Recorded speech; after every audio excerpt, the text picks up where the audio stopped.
Awesome. So I guess we'll get right into it. What made you want to take the assistant coaching position at Harvard? Oh, wow. So I was definitely not planning on getting back into college coaching, but Devin Wills and Becca Block are, to me, the best in what they do. And it's all about who you work with.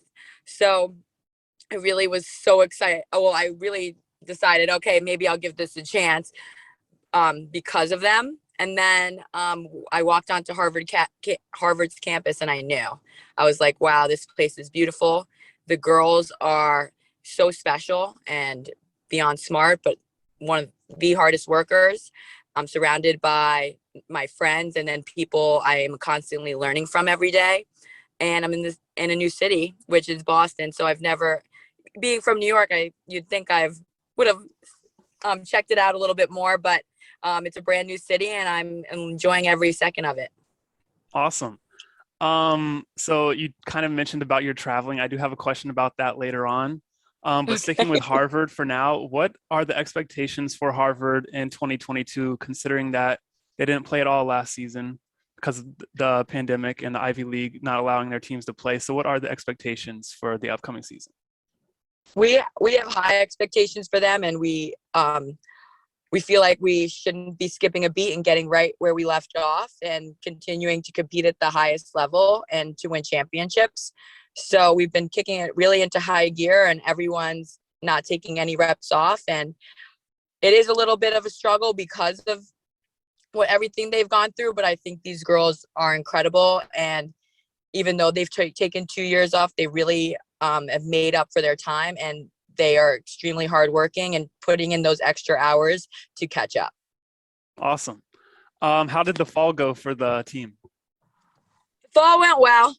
Just how all falls go, getting out all the kinks and building chemistry and having fun and playing loose, I think is the most important thing. And then all the concepts should come later. But right now we're just trying to have fun, be loose, gain a lot of chemistry, and the girls got to get to know me too and what I'm looking for and things like that. So it's been exciting and a whirlwind. Awesome. Are you primarily working with the offense or the draw, or what are you primarily working with? The offense and the draw and my specialty and also stick work. But I really think that's where we'll be a threat this year is the draw. I have Grace Holslander and our draw team, and they have taken the job very seriously and they're not messing around. So I'm very excited for her future with the draw. Awesome. Do you ever go against them in practice? Let them know what's up or no? A little bit. I got to Awesome. show them I still got it. Awesome. So you just touched on this a little bit ago, but you said you did not see yourself getting back into coaching college lacrosse. Do you see yourself sticking around coaching college lacrosse for a few years, or is it just year by year right now? I always live year by year, but I am extremely happy, and I definitely see myself being here for a while if that's what the future holds for me. Awesome. Would it ever be a desire for you to be a head coach at the D1 level? Yes, it would, but I definitely don't. I know myself, and I'm not ready. So Devin has a lot more to teach me before I get there. So that would definitely be a long term goal. Awesome, awesome. Well, hey, you're getting started, I guess, so it's all good. Yeah. Okay, so now going to the Athletes Unlimited format, I have to ask you because as a fan, it was very different from the college game. The rules were very different. What are your thoughts on the overall format of the league? Were you happy? Were you happy with it? Were you not? How did you feel? I was definitely happy. Let's go back. I was very hesitant going in, and I think we all were. And then being there was such a experience, and it was so exciting. It was so different. But I actually think that's the way the game should be played. We had a lot more space. We had to be extremely creative. It was a lot more about working together than individual play. And it was all about team first, making connections and making as an attacker, as much chemistry with each player as you could throughout the time there. So then you could start to strategize drafting. Okay, I work really well with this person and that person, and then strategize there. But I mean, I got to play with people I was like enemies with, you could say, or, been battling from college then pro. We were always separated. And so I'm like, wow, we could be really good friends. But we're always at each other's throats when we're competing, because that's how we compete. We can't turn that off switch when we're on the field. It's all or nothing. Awesome. Are you specifically referring to Maryland players? Taylor, yeah, we laugh about it all the time. That was like that we were talking about it, after Athletes Unlimited, and we were like, wow, we loved being on the team with each other and enjoyed each other's company, and we definitely wouldn't have been there without Athletes Unlimited and the way they structured it. So I thought that was really cool. Awesome. Are there any rule changes you would like to see made going into the next season? Going into the next season,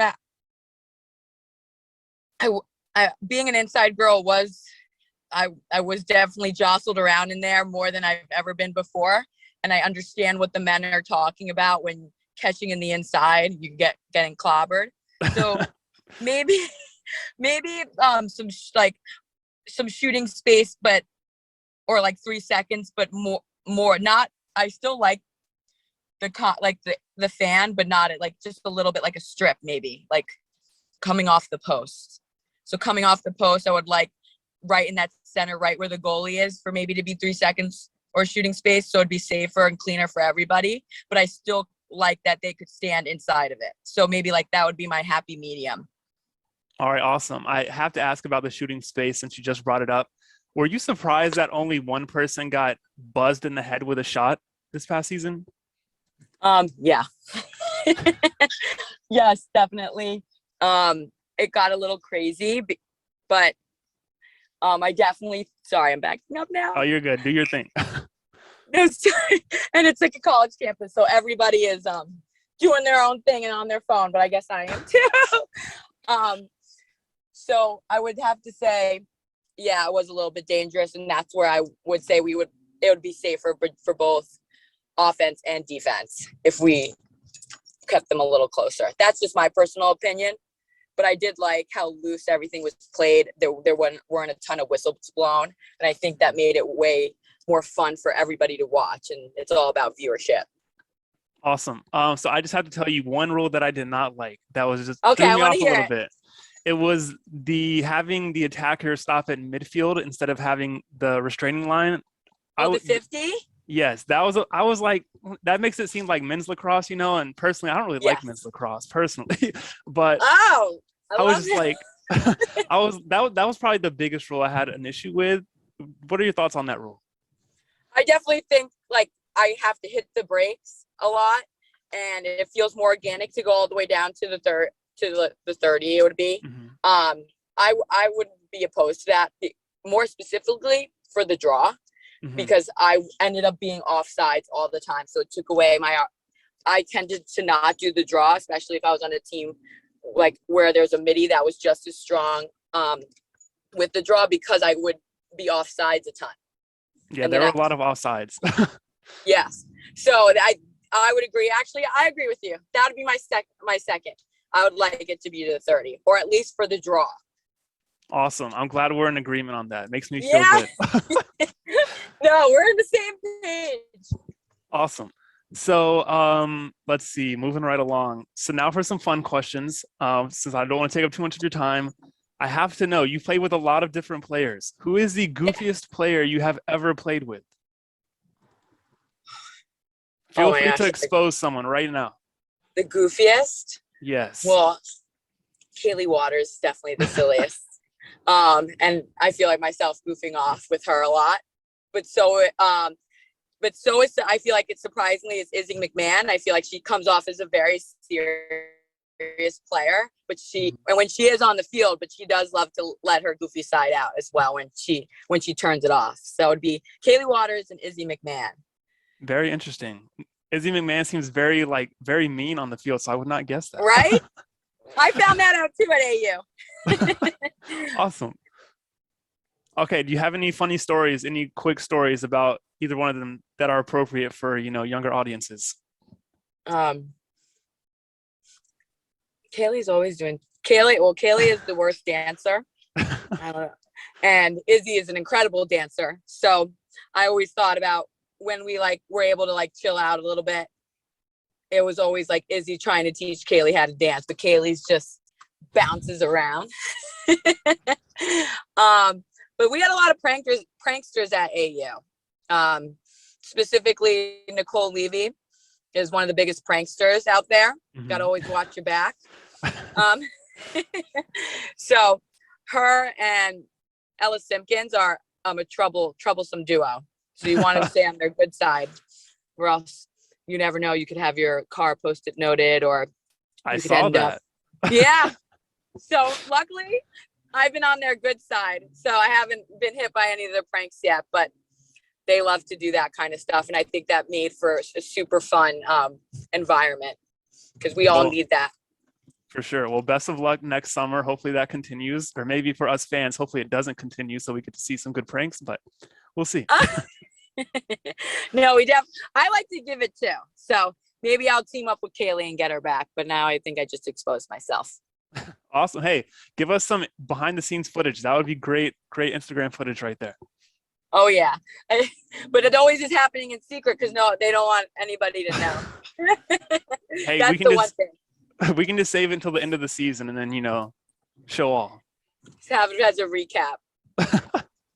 Awesome. So you have traveled a lot. You kind of mentioned that earlier, which was part of the reason I was surprised when you took the Harvard job. Obviously, I don't know you. Just going off your Instagram, you seem very much like a free spirit. You're always on the move. You're always doing something. So of all the places you have traveled to, what is your favorite? In America or Europe?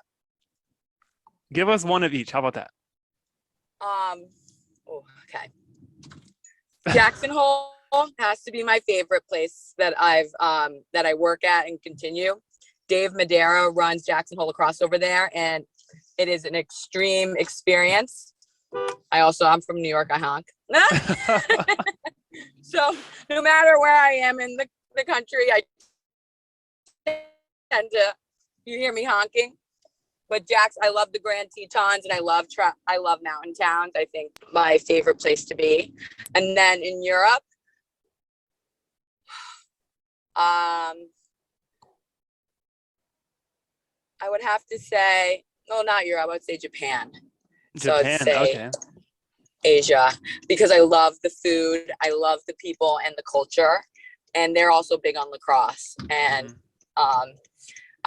this is like I think I would be there right now if they still had us over there. So I went 2 years in a row. I couldn't help it. I loved it, and I explored Kyoto and took the trains. So nice. That's what I would have to say. And I